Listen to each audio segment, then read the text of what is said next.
देश भर में राष्ट्रीय चिकित्सक दिवस मनाया जा रहा है। ये दिन उन सभी डॉक्टरों के सम्मान और श्रद्धांजलि के रूप में मनाया जाता है जो लोगों की सेवा में अपना जीवन समर्पित कर देते हैं। आज हम बात कर रहे हैं एक ऐसे दिवंगत डॉक्टर की जिन्होंने अपना जीवन मरीजों को ठीक करने के साथ साथ उन्होंने बीमारियों से घबराने के बजाय डटकर उनका मुकाबला करने हेतु प्रोत्साहित करने में लगा दिया। वैश्विक महामारी कोरोना के दौरान कोरोना वायरस के मरीजों का उपचार करते करते वे खुद पहले कोविड पॉजिटिव हो गए और आखिरी सांस तक एक कोरोना योद्धा की तरह लड़े। 3 मई 2021 दिन सोमवार की देर रात को वे कोरोना से जंग हार गए। उन्होंने डेडिकेटेड कोरोना अस्पताल में आखिरी सांस ली। मंगलवार 4 मई 2021 को उनको पुलिस लाइन के पीछे शमशान घाट में अंतिम विदाई दी गई। जिंदादिल कोरोना योद्धा डॉ. रविकांत के अचानक क्यों चले जाने पर आज भी उनकी पत्नी, 2 बेटियां, एक पुत्र और उनके मरीज एलएनजेपी अस्पताल का स्टाफ नम आंखों से उन्हें याद करता है। आज डॉक्टर्स डे पर जब हमने उनके परिवार के सदस्यों से मुलाकात की तो उन्होंने बताया कि डॉ. रविकांत एक चिकित्सक होने के साथ साथ जिंदादिल इंसान थे। अगर कोई कोरोना पॉजिटिव मरीज परेशान होता था या डरता था तो उसे दवा देने के साथ साथ गाना सुनाते थे। इससे कोरोना पॉजिटिव मरीज का हौसला बढ़ जाता था। वे हर किसी कोरोना पॉजिटिव मरीज को प्रेरित करते थे। आइसोलेशन वार्ड में सन्नाटा पसरा रहता था, लेकिन उनके आने के बाद हंसी और खुशी का माहौल बन जाता था। डॉक्टर रविकांत का परिवार कुरुक्षेत्र में रहता है। उनकी धर्मपत्नी सरोज देवी गृहिणी है। बड़ी बेटी प्रियंका कुरुक्षेत्र विश्वविद्यालय से एमएससी केमिस्ट्री कर रही है। छोटी बेटी भारती बीएलएलबी की छात्रा है। सबसे छोटा बेटा स्कूल में पढ़ाई कर रहा है। डॉक्टर रविकांत के परिजनों ने बताया कि डॉक्टर रविकांत की 2003 में फतेहाबाद के भूना ब्लॉक के लहरिया गांव में पोस्टिंग हुई थी। वे 2003 से 2014 तक वहीं रहे। वर्ष 2017 में उनकी पोस्टिंग कुरुक्षेत्र के गांव सारसा में आयुर्वेदिक डिस्पेंसरी में हुई। तड़पा तुम्हारी राहों में, जब ये सोचोगे जान जाओगे, हाँ तुम मुझे भुला ना पाओगे, ओ तुम मुझे। नहीं, गीत पापा का फेवरेट सॉन्ग था ये और मैं और मेरे पापा हम दोनों साथ साथ गाया करते थे। काफी फेवरेट सॉन्ग था उनका। मोस्टली गाया करते थे उन्हें ये गाना। भारती को सिंगिंग का काफी शौक था।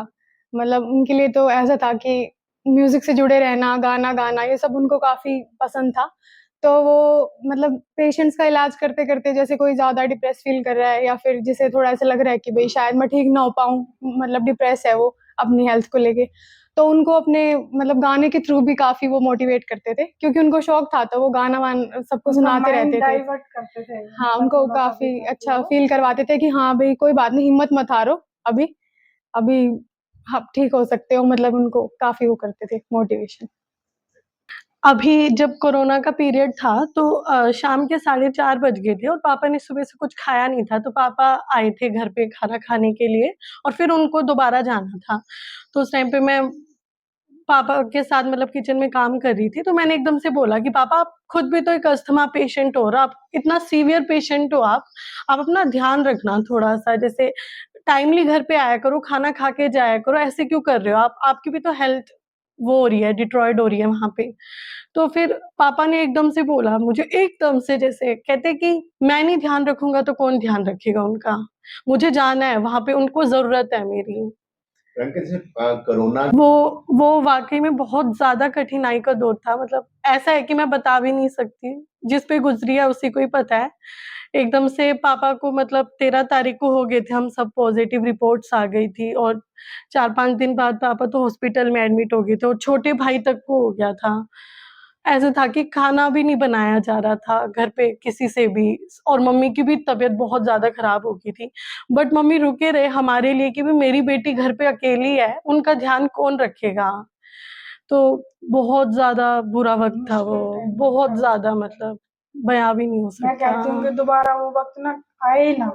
कभी ना आए वो, कोई दुश्मन भी हो चाहे, लेकिन उसके साथ भी इतना बुरा वक़्त कभी ना आए।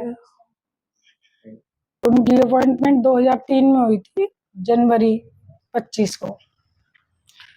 शुरुआत आज डॉक्टर साहब का नेचर और उनका वर्किंग और लोगों के प्रति काफी पेशेंट के प्रति उनको काफी लगाव रहता था, मतलब और क्षेत्र में जब डॉक्टर साहब आए, सर उन्होंने कम से कम 1 साल का पीरियड था उनका, 2020 से 2021 तक मतलब ड्यूटी करी है कोरोना के दौरान।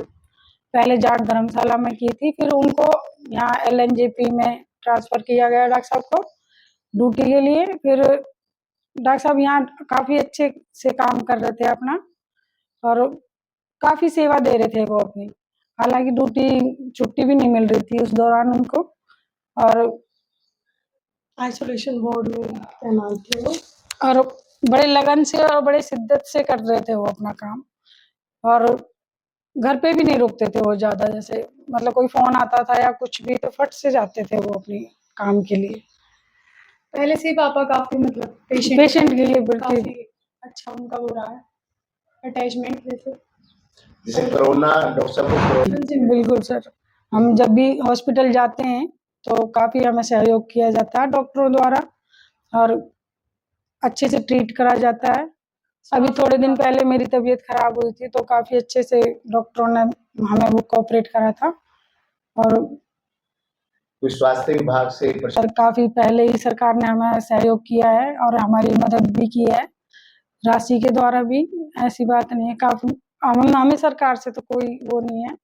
हाँ बस ये है कि भी फैसिलिटीज तो दी जाए जैसे पेशेंटों के लिए, और भी थोड़ा जैसे कोरोना काल में हुआ था, थोड़ा ऑक्सीजन वगैरह कम हुई है गवर्नमेंट हॉस्पिटलों में, तो बस ये है कि भी वहाँ के लिए थोड़ा और सुधार किया जाए हॉस्पिटलों में ऑक्सीजन वगैरह की।